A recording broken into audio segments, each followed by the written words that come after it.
Have you ever stopped to ask yourself why you absolutely dread certain tasks while other people actually pay money to do those exact same things?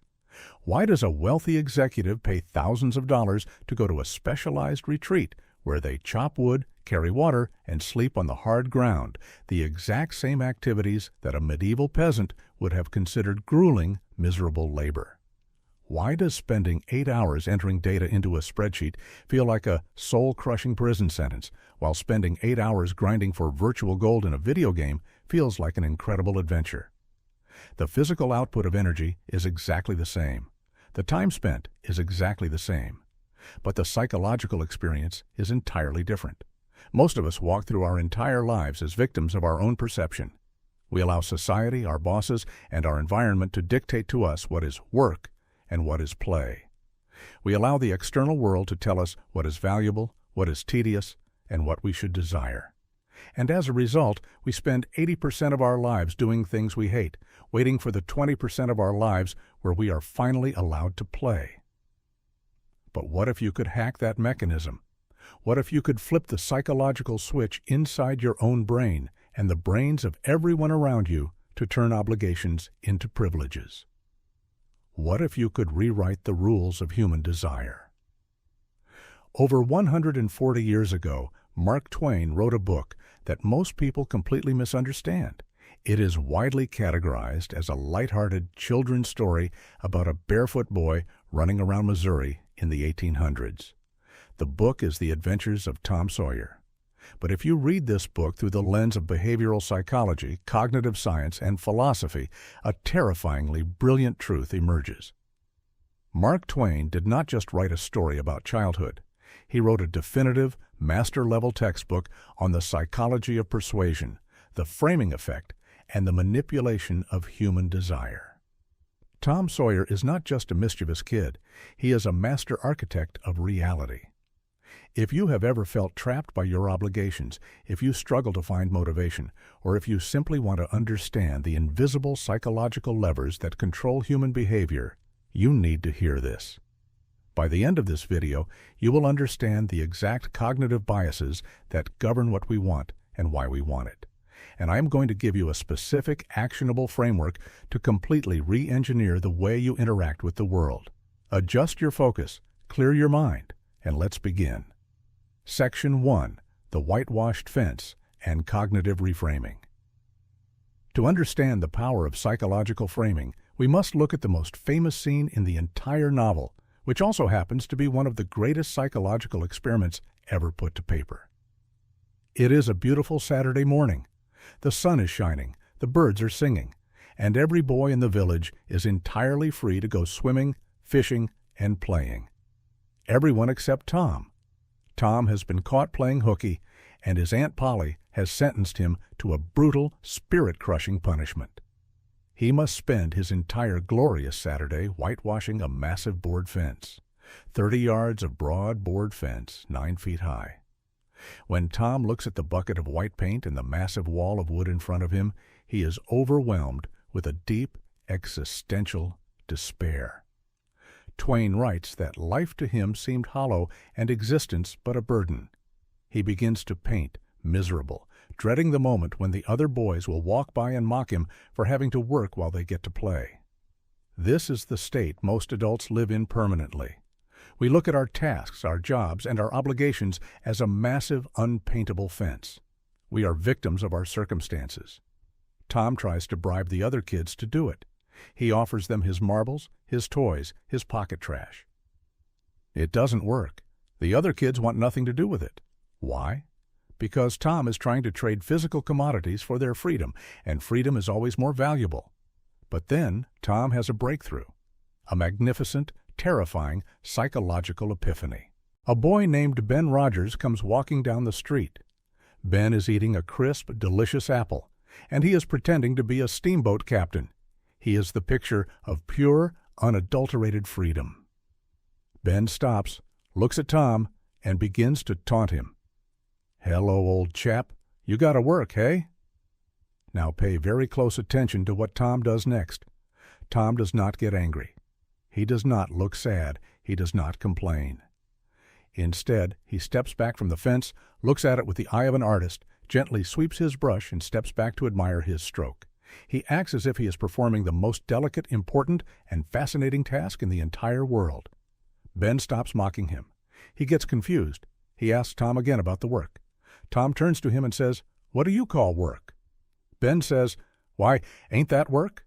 And Tom delivers the masterstroke of psychological framing. He says, "Well, maybe it is, and maybe it ain't. All I know is it suits Tom Sawyer. Does a boy get a chance to whitewash a fence every day?" In behavioral psychology, this is known as the framing effect.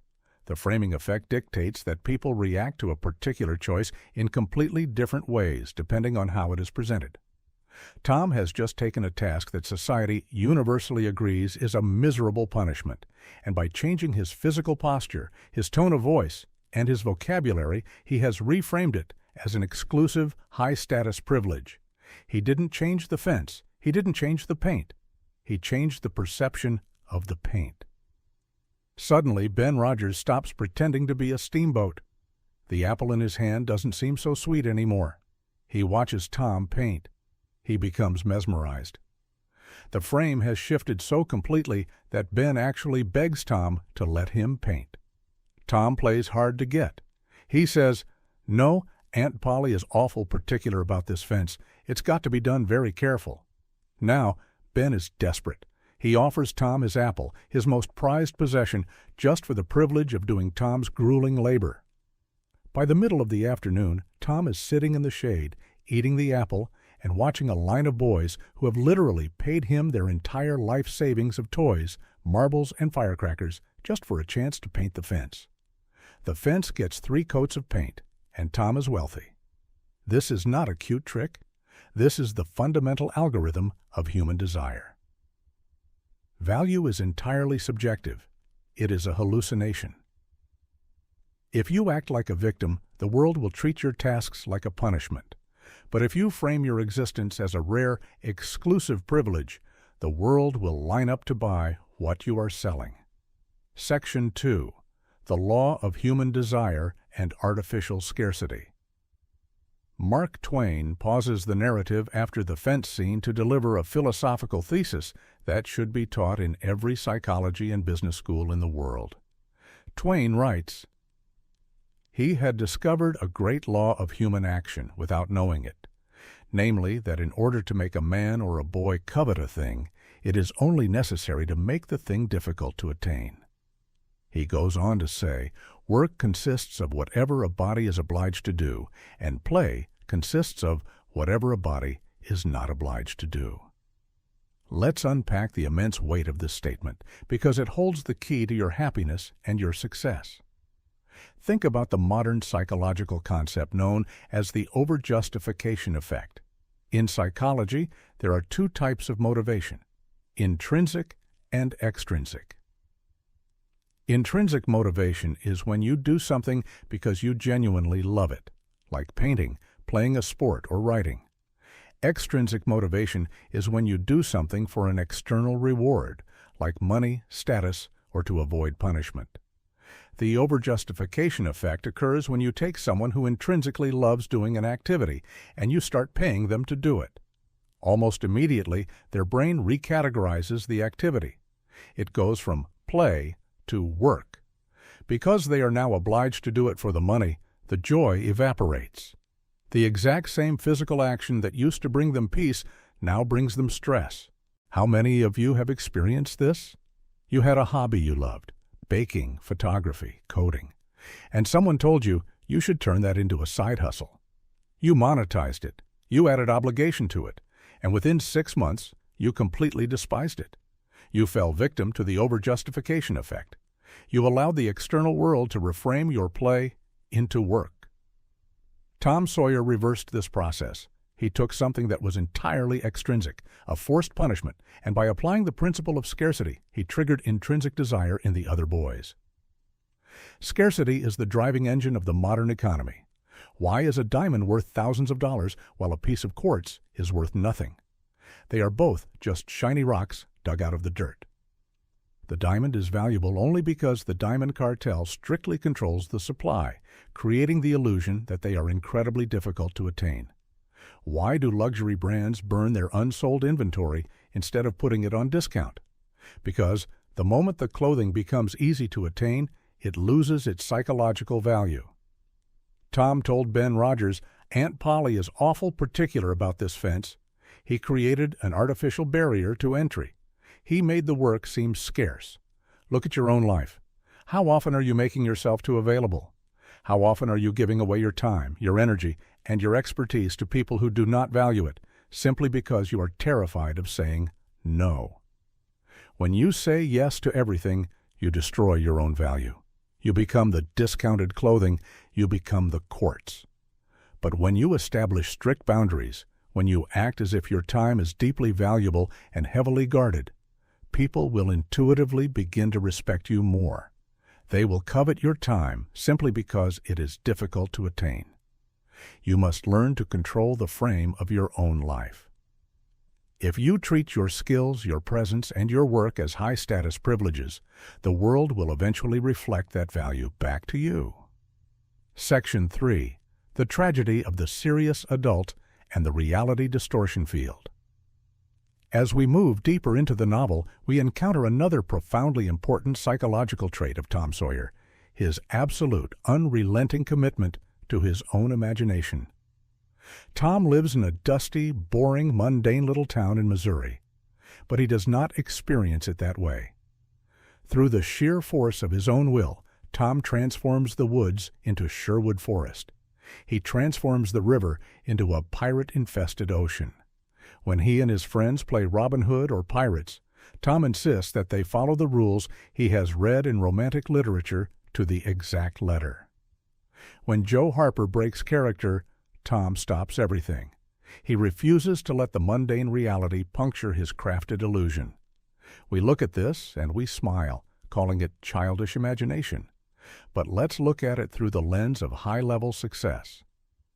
In Silicon Valley, people used to describe Apple co-founder Steve Jobs as having a reality distortion field. When Jobs had a vision for a product, like the iPhone, his engineers would tell him it was impossible. The glass couldn't be made that way. The battery couldn't be that small.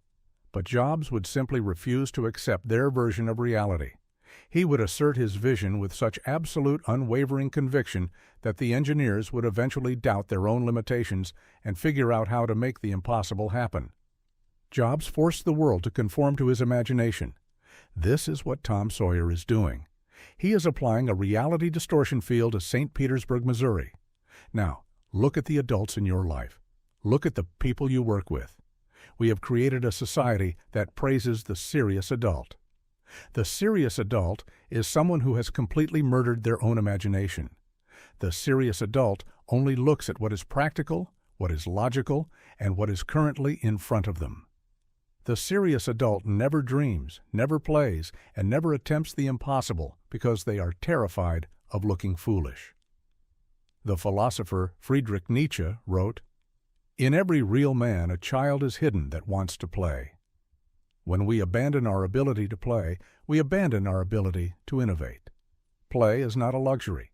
It is a psychological necessity. Play is the cognitive space where humans test boundaries, combine disparate ideas, and create the future. If you are trapped in a cycle of burnout, I guarantee it is because you have forgotten how to play. You have accepted the drab, dusty reality of your current circumstances as absolute truth. You look at your office and you just see an office. You look at your commute and you just see traffic. You must reclaim the cognitive mapping of Tom Sawyer. You must learn to overlay your vision onto the mundane world. If you want to build a business, write a book, or completely change your career, you have to possess the borderline delusional confidence to see the pirate ship where everyone else just sees a log on the river. You have to insist on the reality of your vision until the rest of the world has no choice but to play along. Section 4. Facing the Shadow. The Cave of the Subconscious. Up until this point, Tom has been playing games. He has hacked the psychology of the town, he has manipulated his friends, and he has lived in a world of pure imagination. But Mark Twain is too brilliant of a writer to let the story end there. Because if you only live in your imagination, you become a narcissist. You become disconnected from the brutal, dangerous reality of the physical world. To become a fully integrated human being, you cannot just play. You must face true darkness. This brings us to the terrifying antagonist of the story, Injun Joe.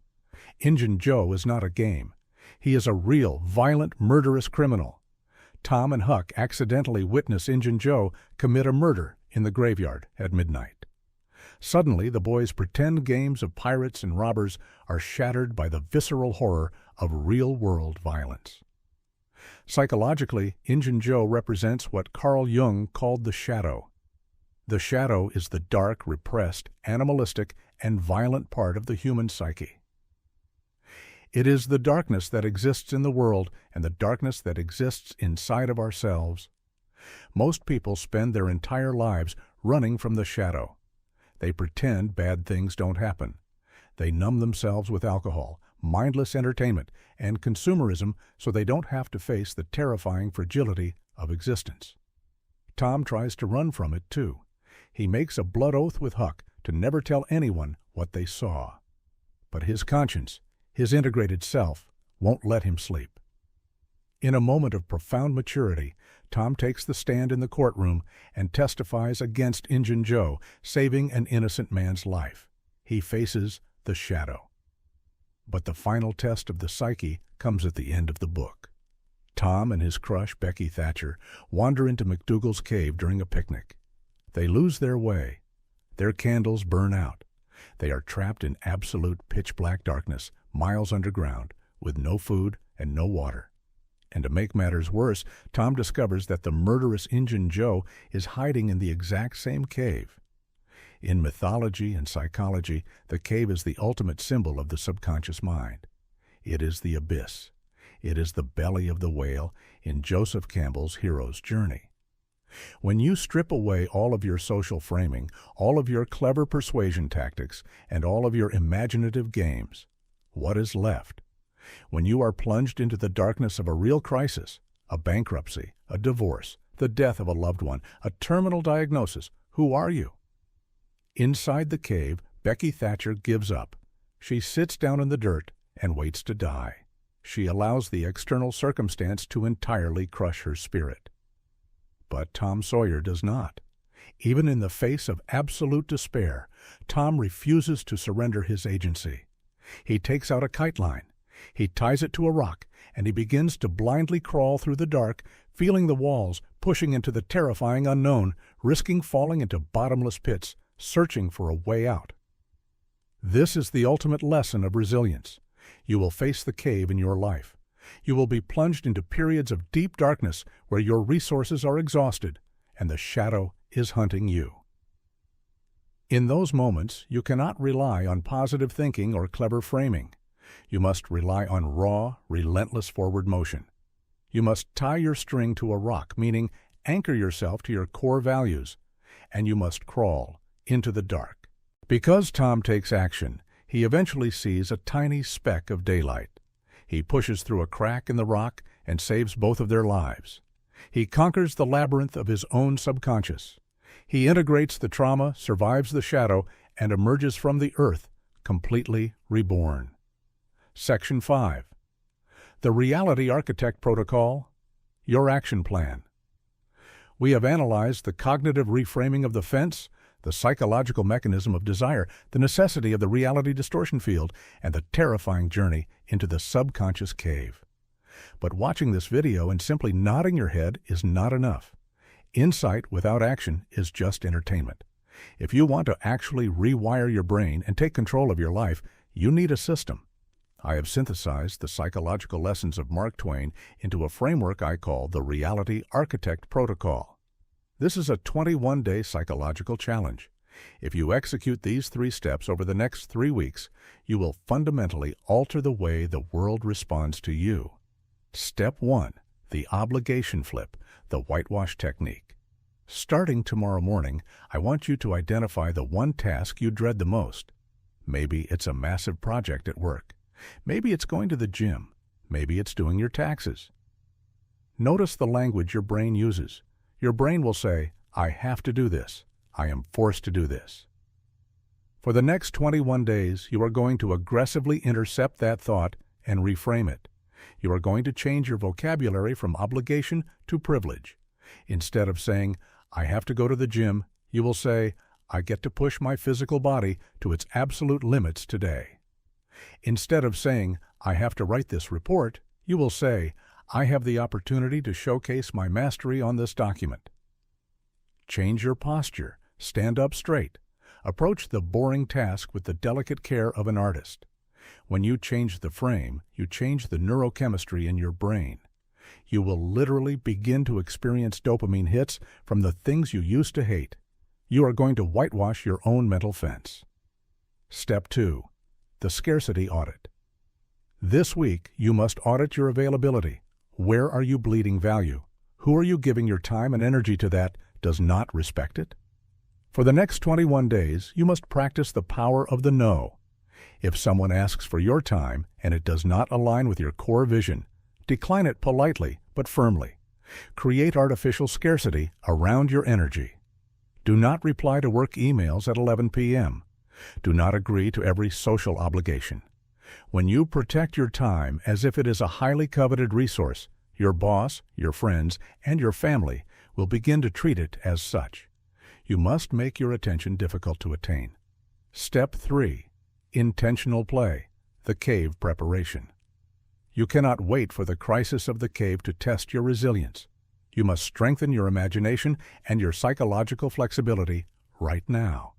For 20 minutes a day, you must engage in intentional play. This means doing an activity with zero extrinsic reward. Do not do it for money. Do not post it on social media. Do not do it for status. Draw a terrible picture. Play a video game without trying to optimize your score.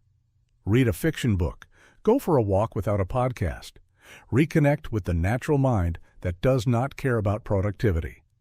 By engaging in pure play, you are healing the burnout caused by the over-justification effect. You are reminding your brain that you are a human being, not an economic machine. Paint your own reality. Mark Twain was not just a humorist, he was a profound observer of the human condition. He looked at the world and saw a population of people who were entirely controlled by the opinions of others, completely enslaved by their obligations and terrified of their own imaginations. Through the character of Tom Sawyer, Twain showed us the exit door. Society is going to hand you a bucket of cheap paint and tell you to paint their fence. They are going to tell you what to value, what to fear, and how to live. But you do not have to accept their frame. You have the power to define your own value. You have the power to turn tedious labor into high-status art. You have the power to assert your vision onto the world until the world bends to accommodate it. And you have the power to survive the darkest caves of your own mind. You are the architect of your reality. The brush is in your hand. The question is, are you going to paint the life society told you to paint, or are you going to build a masterpiece of your own? If this breakdown changed the way you view human psychology, hit the subscribe button and share this video with someone who feels trapped by the grind of their own life. Drop a comment below and tell me, what is one chore in your life that you are going to reframe into a privilege starting today? Take control of your frame. Protect your time. And I will see you in the next video. Keep building.